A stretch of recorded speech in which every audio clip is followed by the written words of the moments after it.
केंद्रीय निवडणूक आयोगाची आज दुपारी 12:30 वाजता पत्रकार परिषद, तर उद्या लोकसभा निवडणुकीचा निकाल। उमेदवारांची धाकधूक वाढली, मतमोजणीसाठी यंत्रणा सज्ज। लोकसभा निकालाआधी इंडिया आघाडीच्या नेत्यांनी घेतली निवडणूक आयोगाची भेट। ईव्हीएम पोस्टल मतमोजणी संदर्भात चर्चा, पोस्टल मतदानाची मोजणी सर्वात आधी करण्याची मागणी।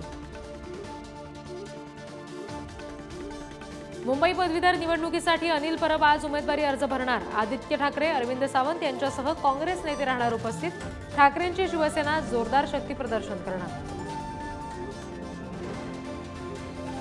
मुंबई पदवीधर मतदारसंघावरून शिंदेंची सेना भाजपा आमने-सामने। शिंदेंच्या सेनेकडून मुंबई पदवीधरसाठी दीपक सावंत इच्छुक। भाजपाचा अजूनही मुंबई पदवीधरवर दावा कायम। स्वर्गीय गोपीनाथ मुंडेंचा आज स्मृती दिन। परळीतल्या गोपीनाथ गडावर पंकजा मुंडे करणार अभिवादन। पुढचे 5 दिवस गोव्यासह कोकण, मध्य महाराष्ट्र, मराठवाडा आणि विदर्भात पावसाची शक्यता।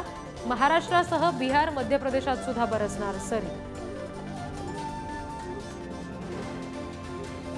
पश्चिम रेल्वेची वाहतूक विस्कळीत। सिग्नल यंत्रणेमध्ये बिघाड झाल्यामुळे वाहतूक धीम्या गतीनं। सकाळी कामावर जाण्याच्या वेळी सामान्य जनतेचे हाल।